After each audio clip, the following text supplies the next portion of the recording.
हां hello. Hello. हां Gaikwad sir, स्वागत. हां सुतार सर. पहिला फोटो ओळखू नाही आला गड्या. दिलीप भाऊसाहेब मिस्त्री, विठ्ठल देवळे.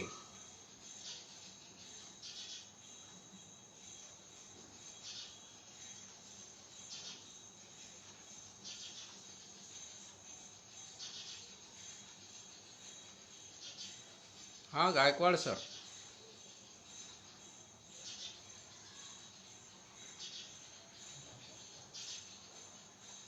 एका मिनिटामध्ये आपण सुरू करू हं?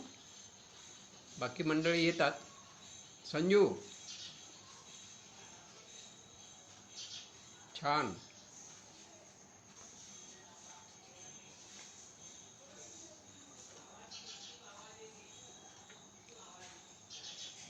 अगदी 30 सेकंदात सुरू करतोय हां.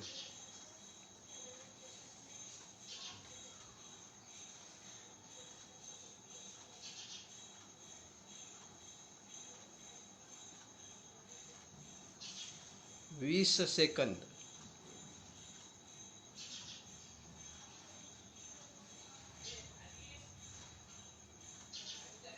संजू.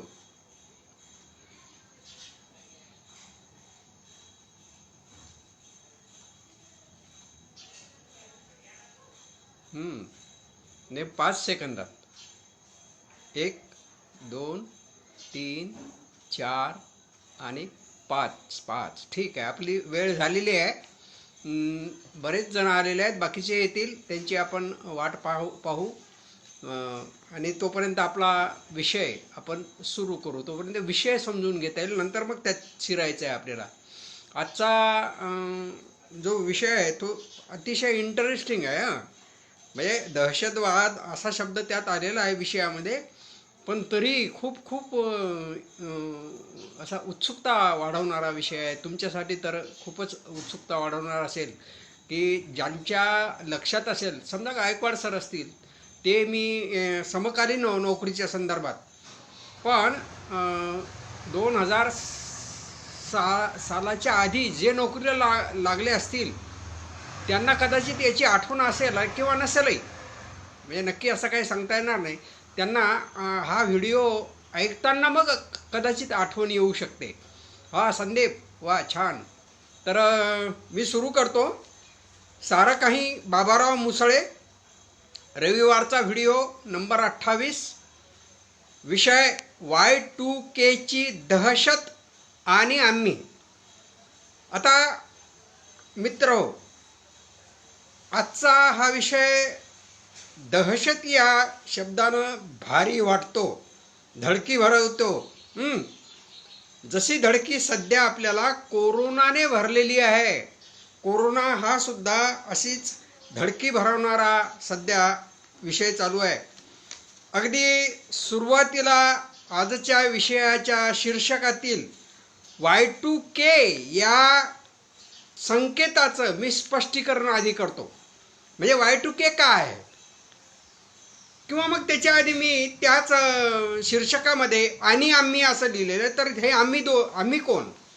तर आम्ही म्हणजे त्यावेळेसचं सगळं जगच. पण इथे या लेखाच्या संदर्भात किंवा या पोस्टच्या संदर्भात आम्ही दोघं म्हणजे मी आणि माझी पत्नी अरुणा, या दोघांचा इथे संदर्भ आलेला आहे. बाकी जगाचा तर संदर्भ आहेच.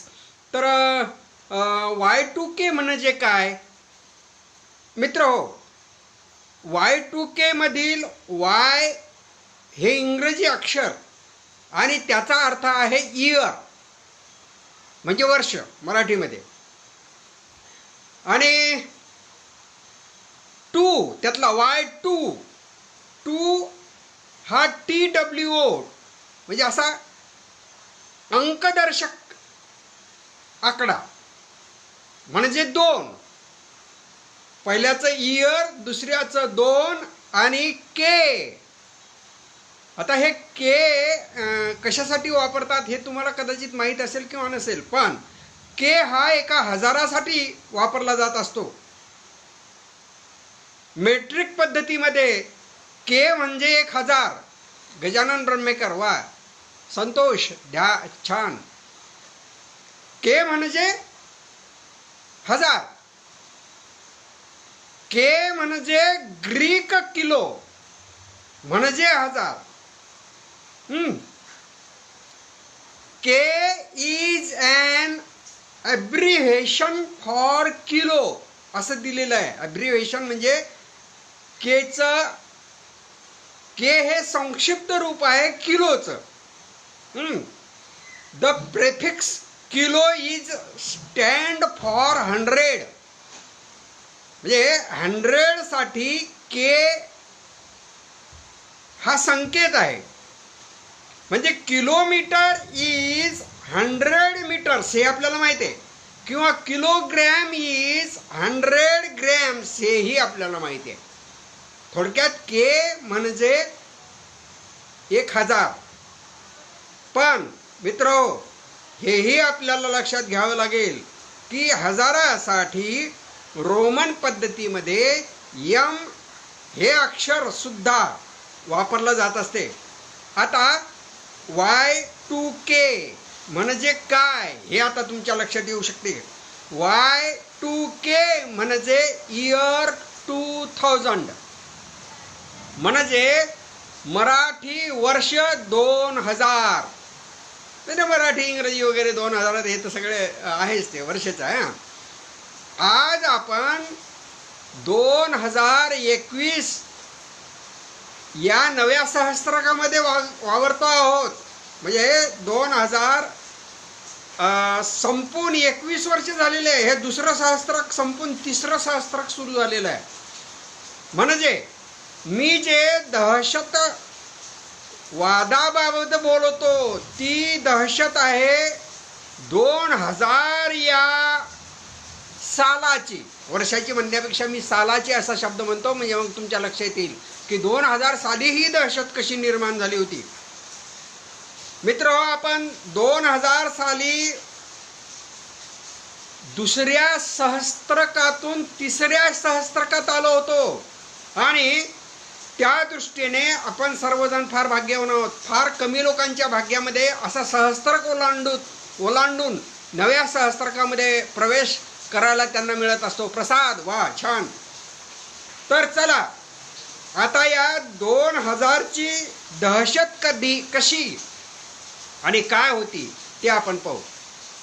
तर मित्रो, 1999 मध्ये एक 1.5 तासाची Y2K या नावाची डिक लॉवरी या डायरेक्टरने एक थ्रिलर म्हणजे प्रेक्षकांना हादरवून सोडणारी अशी छोटी फिल्म बनवली होती.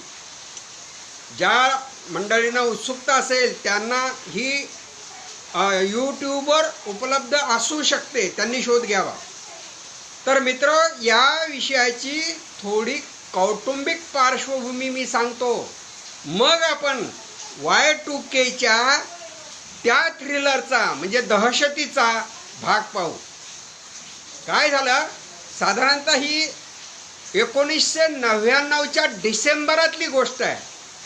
म्हणजे आजपासून 20.5 वर्ष आधीची गोष्ट. रविवारचा दिवस होता, मोकळा वेळ होता.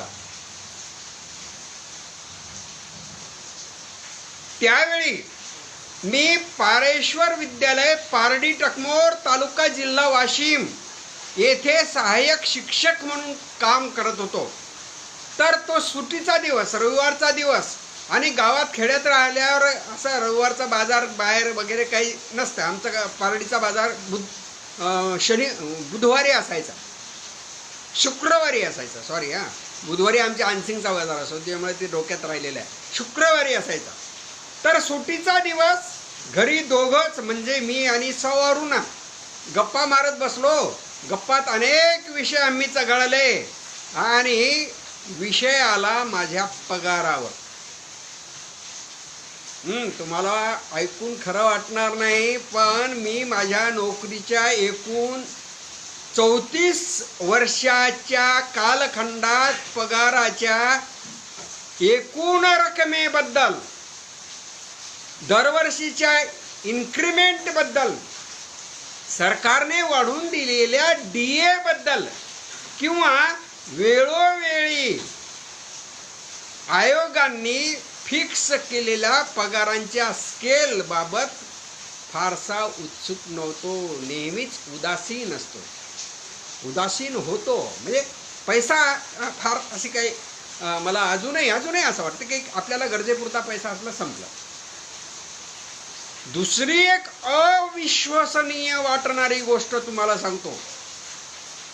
आम्ही तिघे भाऊ, मोठे साहेबराव ते प्रायमरी शिक्षक होते. आधी परभणी जिल्ह्यात होते. परभणी जिल्ह्याचं विभाजन झाल्यावर ते हिंगोली जिल्ह्यात आले आणि नंतर जिल्हा बदलीवर ते वाशिम जिल्ह्यामध्ये बदलून आले. तर नेमके ते त्या पारडी टकमोरला आले, ज्या पारडी टकमोरला मी होतो. तर आम्ही दोघा भाऊ त्या ठिकाणी काही काळ राहिलो. तिसरा भाऊ होता आमचा पंडित, तो कॅन्सरने वारला काही काळापूर्वी. 71-72च्या दुष्काळात त्याचा दुष्काळाने बळी घेतला. कारण त्या काळी गावाकडची जी शेतमजूर मंडळी होती ती पहिल्यांदा गावे सोडून सुरत आणि मुंबईला निघून गेली होती. त्यामुळे गावात मजूरच नव्हता उपलब्ध. आणि आमच्या बाबांना शेती एकट्याने कसणे, कारण 40 एकर शेती होती, 4 बैलाची शेती होती, ती कसणे कठीण होतं. म्हणून त्यांनी आमच्या पंडितला शाळेतून काढलं होतं. त्यावेळेस तो 9व्या वर्गात होता. तर सांगायचा मुद्दा हा की हिंगोली जिल्ह्यातून आमचे दादा पारडी टकमोरला आले. काही काळ आम्ही दोघं भाऊ सोबत राहिलो. मग ते बदली करून आमच्या मूळ गावी म्हणजे ब्रह्म्याला गेले. माझं मूळ गाव ब्रह्मा आहे, वाशिम जिल्ह्यातच, वाशिम तालुक्यातच. तेथे गेल्यावर त्यांनी शेतीत लक्ष घातले. संकरित कापूस वगैरे लावून आधुनिक शेती करण्याचा त्यांनी प्रयत्न केला. जुने माडीचे आमचे अतिशय अडचणीचे घर होते ते त्यांनी सोडून देण्यासाठी दुसऱ्या जागी आमचा जो गोठा होता त्याच्या जागी माळवदाचे दुसरे घर, ऐसपैस असणारे घर त्यांनी बांधले. याच काळात वसंतराव नाईक यांच्या मंत्रिमंडळात अनंत नाम जोशी नावाचे एक शिक्षण मंत्री होते. बहुतेक 1977 मध्ये, लक्ष घ्या, कधी 1977 मध्ये त्यांनी खाजगी शाळांच्या शिक्षक कर्मचाऱ्यांच्या बाबत एक अतिशय महत्त्वाचा शासकीय निर्णय घेतला होता. तो असा की फेब्रुवारी 1977 पासून खाजगी शाळेतील कर्मचाऱ्यांचे पगार बँकेमार्फत होतील. हा आमच्या दृष्टीनं अतिशय फार मोठा असा निर्णय होता. आमचे तकदीर बदलले काही लोकांचे त्याच्यातून. त्याआधी परिस्थिती काय होती? मग त्याआधी संस्था प्रमुख जे होते ते त्यांना वाटेल तसे पगार, त्यांना जर वाटलं की चला 100 रुपयात यांचं भागते, देऊन टाका 100 रुपये. स्केल वगैरे अशी काही भानगड नव्हती की नाही माझा स्केल इतका आहे, मला DA इतका आहे, मग मला इतकाच पाहिजे, काही नव्हतं असं. म्हणजे त्यांनी जेवढे दिले तेवढे आम्ही मुकाट्यानं घ्यायची अशी परिस्थिती होती. आमच्या संस्थेमध्ये हे शोषण फार कमी प्रमाणात होतं. कारण आमचे जे सचिव होते ते अतिशय सद्ग्रहस्थ केशवराव चौधरी, आजही मी त्यांचा आदर करतो. पण इतर काही भोवतालच्या ज्या संस्था होत्या तिथे या बाबतीत फार मोठं शोषण होतं. या जाचातून त्या नामजोशींनी आम्हाला बाहेर काढलं आणि ही आमच्या जीवनातली फार मोठी क्रांती. पण सरसगट खाजगी संस्थात ही परिस्थिती नव्हती. अशा बऱ्याच संस्था होत्या की त्या संस्थेतील कर्मचाऱ्यांच्या बँकेची पासबुके संस्था प्रमुख स्वतः जवळ ठेवत आणि पगाराच्या वेळी त्यांच्या जवळून बँकेची स्लिप भरून घेत, आकडा टाकायचा नाही, फक्त सही मारायची. स्लिप भरून घ्यायची म्हणजे फक्त सही मारा, आकडा ते टाकतील. आणि ते जाऊन बँकेतून पगार काढत आणि त्यातून त्यांना मग काय द्यावंसं वाटलं ते त्या कर्मचाऱ्याला देत असत। अशा पद्धतीने शोषणाचं नवं पर्व त्या काळात सुरू झालं। पण त्यातही आम्हाला स्वातंत्र्य मिळालं। आमच्या केशवरावांनी कोणत्याही कर्मचाऱ्याचं पासबुक स्वतःजवळ ठेवलं नाही। त्याच काळात आमचे दादा पारडी टकमोर वरून गावाकडे गेले आणि गावात असताना त्यांनी शेतीत लक्ष घातलं आणि त्याचा काय परिणाम झाला की मग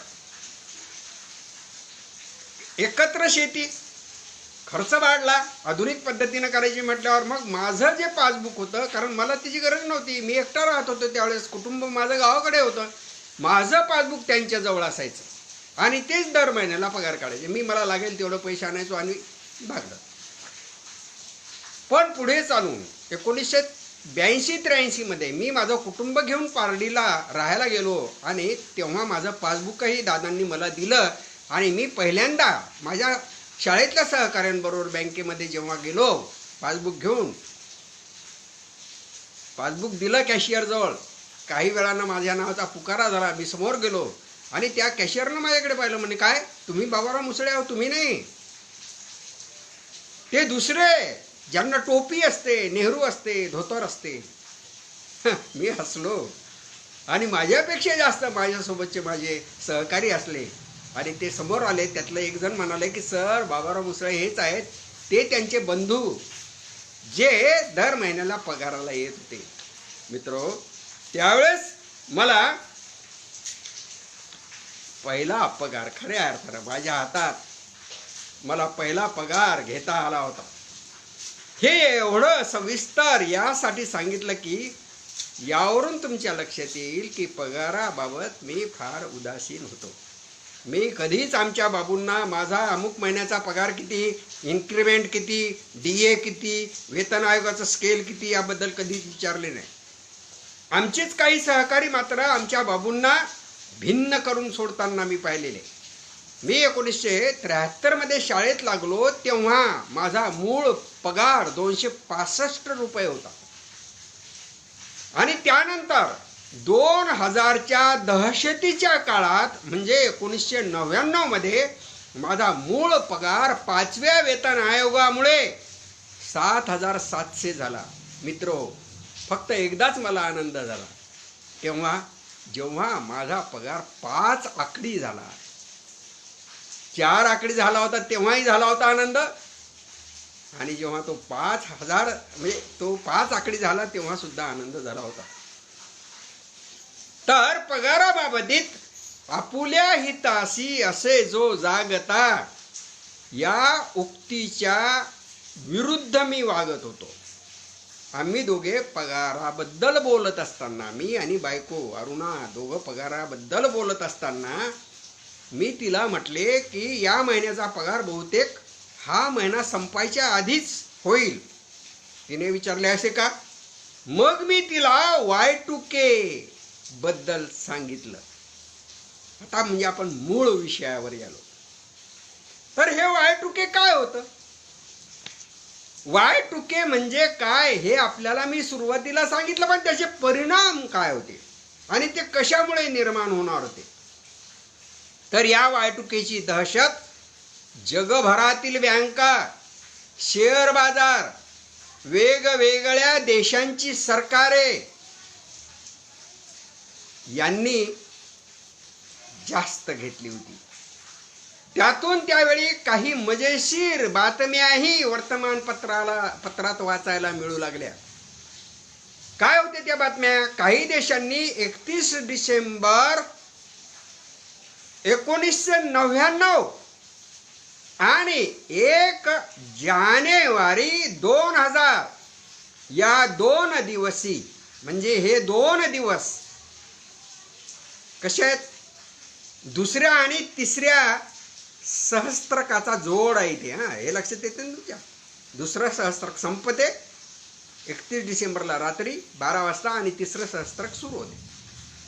तर या दोन्ही दिवशी आपापली सगळी विमाने त्यांची उड्डाणे बंद ठेवायचा निर्णय घेतला होता अनेक देशांनी. काही देशांनी या 2 दिवसांच्या सुट्या आपल्या कर्मचाऱ्यांना जाहीर करून टाकल्या होत्या. तर काही देशांनी संगणकावर सतत काम करता यावे, संगणकावर सतत काम करता यावे, म्हणजे काही जर समस्या निर्माण झाली तर ती सोडवता यावी म्हणून त्या काळातील सर्व सुट्ट्या रद्द केल्या होत्या आणि प्रत्येक कर्मचाऱ्याला आपल्या कामावर हजर राहायला सांगितलं होतं. विमान क्षेत्रात संगणकांमुळे काही घोटाळा निर्माण झाल्यास हवाई क्षेत्रात हाहाकार माजेल. म्हणजे विमानांना जो निर्देश दिला जातो ते निर्देश मिळणार नाहीत आणि विमाने भलतीकडे भरकटतील आणि वरच्या वर काही विमानांच्या टक्करी सुद्धा होतील. त्यावर इलाज म्हणून 31 डिसेंबरच्या रात्री सर्व आंतरराष्ट्रीय उड्डाणे, सांगालो मी, सर्व आंतरराष्ट्रीय उड्डाणे 27,000 फूट उंचीवरून उडतील असा निर्णय घेण्यात आला. किती उंचीवरून? 27,000 फूट उंचीवरून. तर जी देशांतर्गत उड्डाण आहेत विमाने, त्यांची उड्डाणं मात्र 27,000 फुटाच्या खालून. म्हणजे आंतरराष्ट्रीय विमाने 27,000 फुटाच्या वरून आणि देशांतर्गत विमाने 27,000 फुटांच्या खालून जातील. म्हणजे मग अपघात जास्त होणार नाही. असाच आदेश भारतीय हवाई नियंत्रण कक्षाने सुद्धा काढला होता. भारतात आणखी एक समस्या होती. भारतात पाणी पुरवठा क्षेत्रात संगणकाऐवजी मानवी श्रम वापरले जातात. मी त्यावेळेस आता काय असेल मला माहिती. तरीही वीज निर्मितीत खीळ बसायची भीती व्यक्त करण्यात येऊ लागली. त्यासाठी किमान एक पंधरवाडाभर पुरेल एवढी वीज साठवून ठेवण्याचे आदेश सरकारने काढले होते. पहा, लक्षात घ्या परिस्थिती. देशभरात विखुरलेल्या 450 वीज निर्मिती केंद्रातून, किती त्यावेळेसचे 450 वीज निर्मिती केंद्र, आता जास्त असू शकतात, त्या केंद्रातून 20 लाख कर्मचारी, हा 1999चा आकडा, 31 डिसेंबर पासून रात्रंदिवस काम करतील अशीही ऑर्डर भारत सरकारने काढली होती. एक तुमच्या लक्षात आले असेल की Y2K ची दहशत कोणत्या कारणाने निर्माण झाली?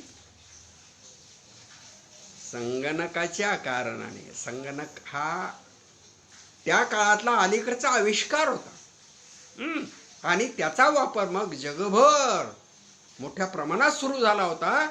मग हे जे संगणक आहे ज्याच्यामध्ये अनेक गोष्टी फीड केलेल्या असतील, बँकेच्या असतील, देशाच्या अर्थव्यवस्थेच्या असतील, शेअर बाजारच्या असतील, किंवा आणखी काय काय असेल, आमचे पगार सुद्धा, या सगळ्यावर घाला येईल का? हे सगळं एका झटक्यात नष्ट होईल का अशी भीती सगळ्या जगाला वाटत होती. संगणक प्रणालीत बिघाड होण्याची शक्यता निर्माण होण्याबाबत सूचना देण्यात आल्या होत्या. संगणक प्रणालीत बिघाड झाला तर जे हवाई वा जमिनीवर वा पाण्यात म्हणजे समुद्रात अपघात होतील त्यासाठी जपानने 96,000 सैनिक, 100 विमाने आणि नौसेनेची जहाजे आणि याशिवाय काही विशेष वाहने यांना सतर्क ठेवले होते. एकट्या टोकियो शहरात 6,000 पोलीस, एकट्या टोकियो शहरात 6,000 पोलीस तैनात करण्यात आले होते. म्हणजे पहा, जागतिक स्तरावर किती दहशत पसरलेली होती 31 डिसेंबरची. याशिवाय अणुभट्ट्या बंद ठेवणे, 31 डिसेंबर आधी बँकेचे सर्व व्यवहार पूर्ण करणे, या गोष्टी सुद्धा करण्यात आल्या होत्या. म्हणून आमचा त्यावेळचा म्हणजे डिसेंबर महिन्याचा पगार 31 डिसेंबरच्या आधीच होणार असे भाकीत मी अरुणाला वर्तवले होते. कारण तशी चर्चा आमच्या ऑफिसमध्ये चालू होती. तुम्हाला माहीत असेल की जेव्हा मध्येच दिवाळी येते, महिन्याच्या एखाद्या मध्येच येते, 15-20 तारखेच्या दरम्यान येते, त्यावेळेस त्या महिन्याचा पगार सरकार दिवाळीच्या आधी देते. अगदी त्याच पद्धतीनं त्यावेळेस या डिसेंबर महिन्याचा पगार 31 डिसेंबरच्या आधी होणार असं सांगितलं जात होतं. म्हणूनच आंतरराष्ट्रीय राष्ट्रीय पातळीवर मात्र सामान्य माणसासाठी काही अनौपचारिक अशा सूचना देण्यात आल्या होत्या. त्यातली एक सूचना अशी की डिसेंबरच्या शेवटच्या आठवड्यात प्रत्येकाने आपली बँकांची पासबुके अपडेट करून घ्यावीत. म्हणजे तुमच्या पासबुकामध्ये किती पैसा जमा आहे निदान याची नोंद तुमच्याजवळ राहील. आणि जर काही घोटाळा झालाच, संगणक जर बिघडलं, संगणकामध्ये काही बिघाड जर झाले, तर निदान त्याची नोंद पुढे चालून बँकांना घेता येईल. हे सगळे मी अरुणाला सांगितले. Y2K बद्दल आमची चर्चा चालू होती. मी तिला सांगितलं की हे Y2K म्हणजे हे असं आहे. मग ती चिंतातूर झाली आणि म्हणाली, हे तर भलतंच दिसते. आपल्या पारडीच्या बँकेत ते संगणक का काय म्हणतात ते आहे का? कारण आमचा पगार पारडीच्या बँकेत होता. सगळ्या जगात अरुणासारखी भावना निर्माण झाली होती की आता संगणक जगातले सगळे आर्थिक व्यवहार बंद पाडणार, एका झटक्यात नष्ट करणार. मी म्हटलं नाही, या बँकेत म्हणजे पारडीच्या बँकेत संगणक नाही, पण ही बँक ज्या जिल्हा बँकेची शाखा आहे, अकोला जिल्हा बँकेची, तिथं तर संगणक आहे. आमचे पगार तिथून येत होते ना. आणि या खुलाशाने मात्र तिची भीती अधिक गडद झाली. कशासाठी काढले हे संगणक त्या लोकांनी? तिचा निराशाजनक सवाल होता. आणि मलाही वाटलं खरंच हे संगणक शोधून काढणाराला असं काही होईल असं कळलं नसेल का? आपण एक दिवस जगासमोर किती भयावह संकट निर्माण करणार हे त्यांना माहीत झालं नसेल. संगणक प्रोग्राम मध्ये वर्षाकाठी म्हणजे वर्षाच्या शेवटच्या काळात फक्त 2च आकड्यांचा वापर केला जातो. वर्षाच्या 2. समजा ते 1999 असेल तर मग 99चाच वापर करतील. लक्षात आलं का? किंवा ते 1900 असेल तर मग शेवटच्या 2 शून्याचा वापर करतील. सॉरी, 1900 नाही, 1900 आणि 2000 याचीच ही भानगड आहे. पण शेवटचे 2 शून्य सोडून जे इतर अंक असतात 2 शेवटचे, त्यांचाच वापर केला जातो. तर त्या प्रणालीमध्ये शेवटचे हे जे 2 शून्य वापरले जातील 2000 मध्ये, 2000 मधले शेवटचे 2 शून्य वापरले जातील, तर मग काय होईल? तज्ञांचं, संगणक शास्त्रज्ञांचं मत असं होतं की 2000 मधले 2 शून्य जर वापरले तर संगणक कोणतं साल दाखवेल? 1900, म्हणजे 100 वर्ष आधीचं साल दाखवेल किंवा तसा अर्थ लावेल. आणि मग 19 साली जे काही बँकेमध्ये होतं किंवा कोणत्या ज्या संस्था असतील आर्थिक उलाढाल करणाऱ्या, ते त्यांचे अकाउंट्स दाखवले जातील. घर पुरुषावर चालते असं पण म्हणतो आपण, पुरुष मंडळी म्हणतो की मी घर चालवतो. माझा यावर विश्वास नाही मित्रो. घर खरं तर बायका चालवतात. अनेक पुरुष असे आहेत की पगाराला की बायको जोड देतात, मोकळे होतात. त्यातून फार झालं तर आपल्यासाठी 1000-200 जे काय ठेवायचे असतील 5000 ते जवळ ठेवतात आणि पाहतो तू मागायचं नाही, संपलं तर मागायचं नाही, याच्यातच भागवायचं. त्यामुळे पुरुषांपेक्षा स्त्रियाच जास्त घर चालवतात. म्हणून आमच्या अरुणाची चिंता रास्त होती. आपण सविताच्या लग्नासाठी टाकलेली बचत, तिचं म्हणणं, सविता आमची द्वितीय कन्या म्हणजे दुसरी कन्या आणि लहान कन्या. आपण सविताच्या लग्नासाठी टाकलेली बचत, GPF किंवा आणखी जे काय असेल ते, त्याची ती काळजी करत होती. आणि शेवटी निर्वाणीच ती मला म्हणाली की उद्या सकाळी बँक उघडली की पहिल्यांदा बँकेत जा आणि त्या साहेबाले भेटून घ्या आणि सगळं विचारा. हा मोलाचा सल्ला तिने दिला. नवे सहस्त्र कधी सुरू होणार?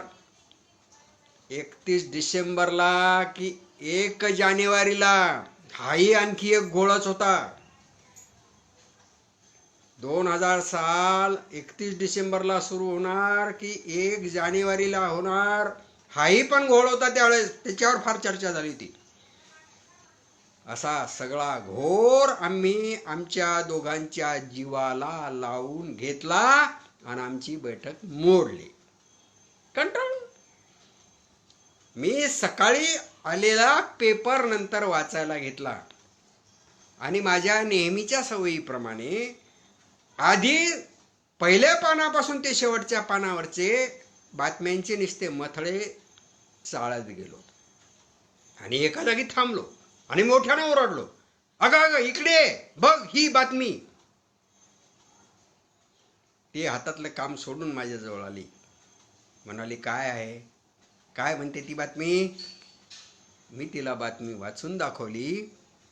बातमी अशी होती मित्र, अकोल्यातील सर्व बँका Y2K पासून मुक्त राहणार आहेत, कारण या बँकांमध्ये जे संगणक वापरले ते नवीन संगणक आहेत. जे जुने संगणक असतील त्यांच्यामध्येच तो जो घोटाळा आहे तो होण्याची शक्यता आहे. सुटलो ना आम्ही. आणि मग या गोष्टीचा तिलाही खूप खूप आनंद झाला. अर्थातच तिची कळी खुलली आणि तिच्या खुललेल्या कळीने फुल होण्याआधीच सगळ्या घरभर सुगंध पसरवला. मित्रहो, एखादं जागतिक संकट येते आणि अशा वेळेस आपली अर्धांगिनी, आपली सौभाग्यवती, आपली बायको कशी धीराची गोष्ट आपल्याला सांगते, हे या Y2Kच्या दहशतीतून मला सांगायचं होतं. आणि म्हणून मी या आजच्या व्हिडिओचं शीर्षक घेतलं, Y2Kची दहशत आणि आम्ही. तसा एक माझा वैयक्तिक अनुभव सांगतो. तो काही सांगण्यासारखा नाही, पण थोडासा वेळ आहे आपल्याला म्हणून, की 2000 साल हे मला तसं शारीरिक मानसिक दृष्ट्या अत्यंत वाईट गेलं. काय झालं होतं, 2000 सालाच्या आधी म्हणजे 1999 मध्ये कदाचित मी वारुळ ही मोठीच्या मोठी कादंबरी, मी सांगितलं याच्या आधी एकदा, लिहायला घेतली होती. 11 वाजेपर्यंत मुलाचा अभ्यास घेत होतो आणि त्याच्यानंतर मी लिहायला बसत होतो रात्री 3-4 वाजेपर्यंत. त्याच्यामुळे हे काम जवळपास 6 महिने चाललं, कारण 650-700 पेजेस, ते लॉंग पेजेस. एवढं मोठं एक काम झालं होतं आणि त्यामुळे माझी झोप झाली नव्हती. आणि त्याच्यातून काय झालं मग, माझ्या मेंदूवर ताण आला आणि मला झटके आले होते. त्यात माझे 2 वर्ष गेले आणि अशी अवस्था झाली होती की आता आपण वाचत नाही. आणि तीही मला आठवण आहे की या नव्या सहस्त्रकाने ज्याचं मी स्फुल्लपणे स्वागत करायला पाहिजे होतं, पण मला शारीरिक अक्षमतेमुळे त्याचं स्वागत करता आलं नाही. असो मित्रो, आपली वेळ झालेली आहे. आपण आजचा जो विषय आहे तो दहशतीचाच विषय आहे, तरी पण मोठा इंटरेस्टिंग विषय आहे. तो तुम्हाला आवडला असेल, तुम्ही याच्यावर कॉमेंट्स दिलेले आहेत, ते मी नंतर वाचतो. आणि ज्यांनी आज लाईव्ह आले नाहीत, पाहिला नाही, ते नंतर कधीतरी पाहणार आहेत. कारण माझा अनुभव असा आहे की हे जेव्हा व्हिडिओ नंतर मी पाहतो तर त्यांचे लाईक्स किंवा त्यांच्या कॉमेंट्स इतक्या भरभरून येतात. तुम्हाला एखादा आकडा मी सांगू का, की 4,500 लोकांपर्यंत काही व्हिडिओ पोहोचलेले आहेत. 3 आणि 3,500 हजारापर्यंत तर बहुतेक सगळेच पोहोचलेले आहेत. हे भाग्य मला लाभते आहे, ते आपल्यामुळे लाभते. आणि म्हणून मी मोठ्या उत्साहानं दर रविवारचा हा व्हिडिओ घेऊन येत आहे. पुढच्याही रविवारी असाच एखादा विषय घेऊन येईल आणि आपण पुन्हा भेटू. तोपर्यंत नमस्कार, भेटूया.